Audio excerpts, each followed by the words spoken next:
Successful individuals use coaching and mentorship to help them unlock their potential. Not all coaches are created equal, and that's why we work with the top 5% of coaches at IdeaMix. Welcome to Coaches You Need, brought to you by IdeaMix. Welcome to Coaches to Know, a podcast short by IdeaMix Radio. This brief podcast is designed to demystify coaching and help you, our audience, understand what coaching is and how it can help you. I'm your host, Jamie, and today I'm here with Coach Rachel. Coach Rachel has a background in coaching, particularly in soccer and scuba diving, which she is an expert at helping people overcome their fears. And she is well-versed in education and has she's well-versed in education and has an MA in positive psychology coaching. She has worked for 3 years as a career fulfillment and leadership coach, in addition to her deep background in education. Her clients are people seeking a meaningful career transition, growth in their current industry, where they work on gaining confidence and leadership skills. So welcome, Coach Rachel, and thank you for joining us here today. Thank you so much, Jamie, and thank you for that introduction. So today, we're briefly going to discuss what is positive psychology coaching. So let's open up with that question. And if you could define for us and our audience today, what is positive psychology coaching? Yes, thank you. So I always like to kind of give a definition to a positive psychology beforehand. A lot of people aren't as familiar with that science, and it is fairly new and it's applied science. Excuse me, but the history with positive psychology or psychology in general, it used to have 3 main missions, which was helping the lives of people seek more fulfillment in their life, and then identify and nurture higher talent, and then treat and cure mental illness. So those were the 3 main missions of psychology prior to World War II. And then after World War II, with PTSD and other issues we have with like Veterans Association, psychology just started shifting to mainly focusing on mental illness and curing people. And we kind of stepped away from looking at what people already do well, how to make people thrive. So positive psychology, and the founder with Martin Seligman, he wanted to bring that back because we were kind of missing that in a lot of the psychology practice. And so positive psychology coaching is a way to help people work toward their goals, looking at their lives in a holistic way, but looking at what people do well already. So it's a scientific study of what gives meaning and purpose to life, and studying people's strengths and virtues so that it enables individuals and communities to thrive. So what that means is when I'm coaching somebody as positive psychology coaching, I'm incorporating that science and those tools into my coaching practice. And I would say the biggest example would be when I'm working with a client, rather than trying to focus on things they need to improve, that they don't do well, that maybe they've been told they need to improve over the years from being socialized, or just at work, demands with their job. Instead, with my coaching in positive psychology coaching, it's looking at what people already do well and focusing on that, and then finding ways to educate them on those strengths, strengthening them. So focusing on how can we take steps to start incorporating them into their lives professionally and personally.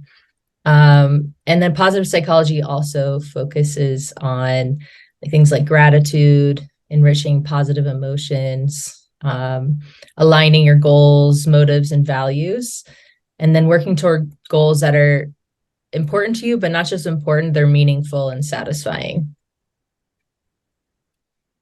Thank you, Rachel. Yeah. Lot of good information there. So it's quite interesting. First, I just want to recap the history, which is that psychology used to have a much broader or 3 focuses that were not just focused on problems, but we're focused on an individual and the sort of mental space, generally speaking, and the human generally. And then because of World War II and PTSD, the definition or practice narrowed. Mm-hmm. Maybe also because of specialization and how we've increasingly specialized, maybe that had something to do with it as well. Yeah. But that's quite interesting. And so now your practice, particularly as I understand it, focuses on helping people figure out what they're really strong at, and then Mm-hmm. using that knowledge or self-awareness to then excel from a leadership perspective, or excel in your career, or maybe in your life. Is that correct? Yeah, exactly. Yeah. Okay. And so could you speak a little bit further about sort of provide us with a little bit of a concrete example of, a client, what, when they come to you, is there a trigger moment that normally happens that they sort of come to you with, or is there a typical example of why a client comes to you? Mm-hmm. Yeah. And that's why I like using the term career fulfillment, not just career coaching or career transition, because positive psychology is not just looking at, okay, what are your goals, but it's also looking at, okay, what are your goals, but with a purpose? And then how does that bring meaning to your life? Because those are all attached to positive emotion, increased happiness.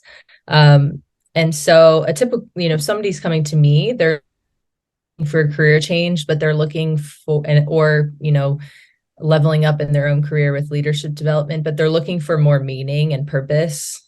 And so a lot of times what we'll do is looking kind of get the clarity on what are your interests, what are your values, and then take it a step further. And then what are strengths and how can we kind of combine the two? Where can we align your, what your natural skill set are with what your interests and what you feel like maybe a higher purpose is in your life. That's amazing. That's a very approach to Yeah. helping. I feel like people find that fulfillment in life and in work. I Mm-hmm. feel like more and more, you read about how people are leaving jobs, or they feel unfulfilled, or they feel burnt out. Yeah.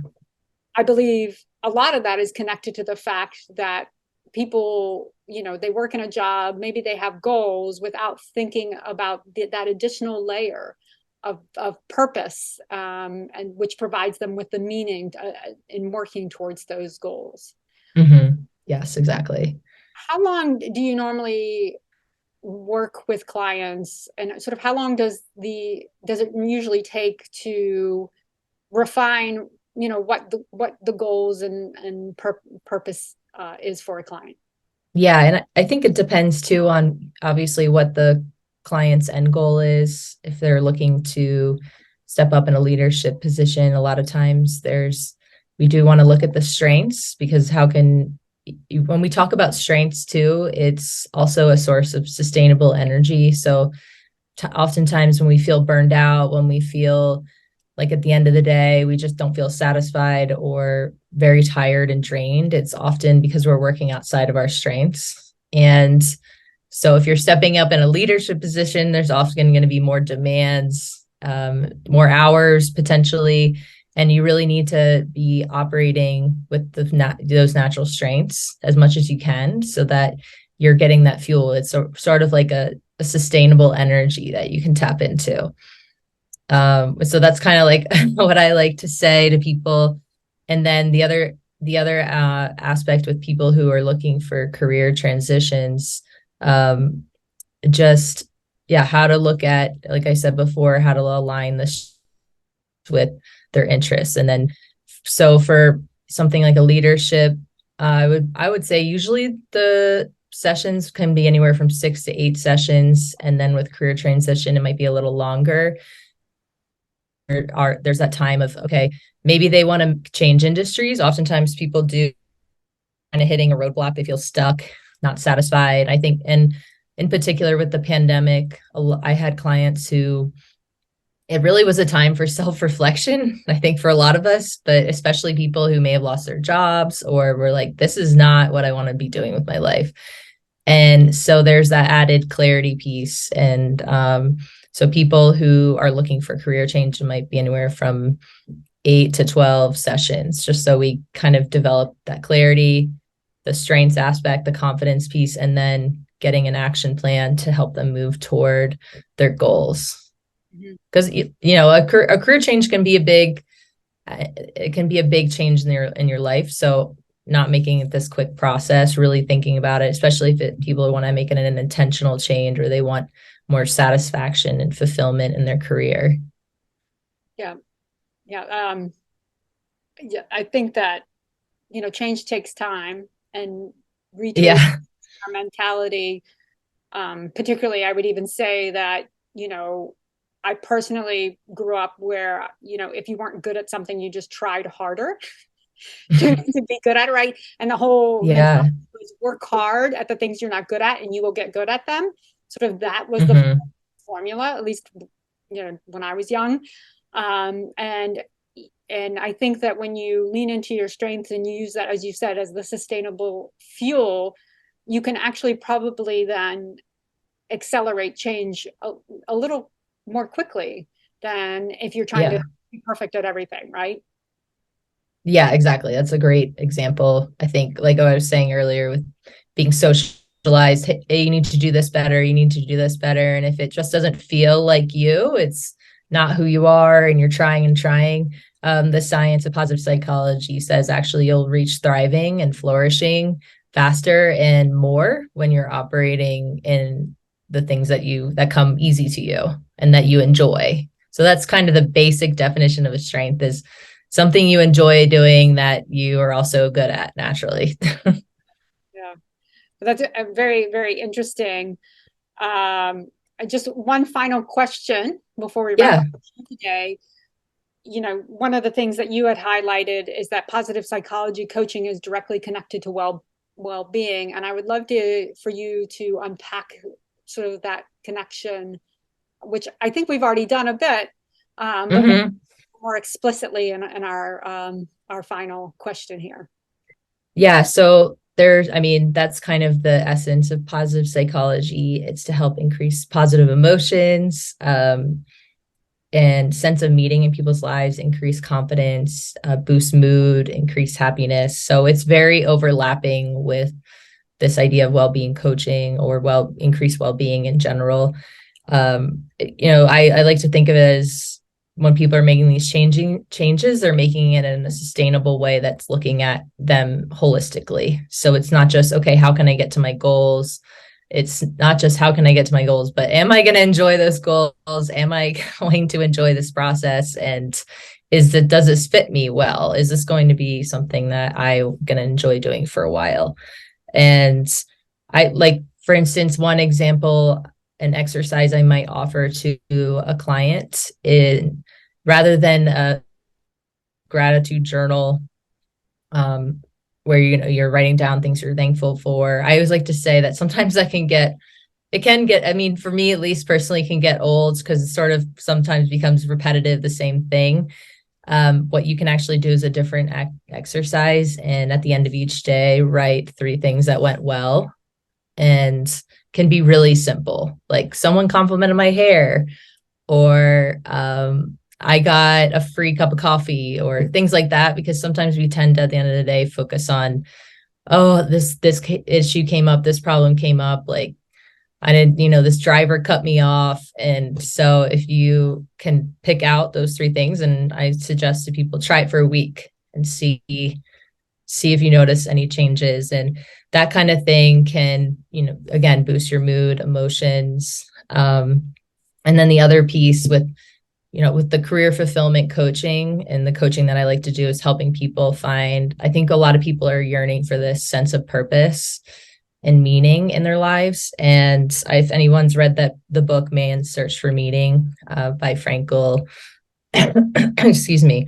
Viktor Frankl, the Holocaust survivor who went on to teach about this stuff afterwards, he noticed in the concentration camps, obviously going through very inhumane conditions, He noticed people who found a source of meaning or purpose larger than the experience they were having. For him, for example, he had this vision that he would teach about this after he got out of the camps. So he kind of held on to that. Okay, this concentration camp, even though it's completely awful and terrible, it's going to serve a purpose for me later. And he saw that people who had that tie to a purpose had more hope, and it kind of boosted their overall well-being. Like they were able to endure those conditions more. And that's a very oversimplified explanation of his book. So, but just an example. Thank you for that recommendation on that hopeful note. Yeah. Thank you today for your time, and let you know that we appreciate your insight, and we look forward to connecting with you again. Yes. Thank you so much, Jamie, for having me on. Thanks for listening. Please subscribe wherever you listen and leave us a review. Find your ideal coach at www.theideamix.com. Special thanks to our producer, Martin Maluski, and singer-songwriter Doug Allen.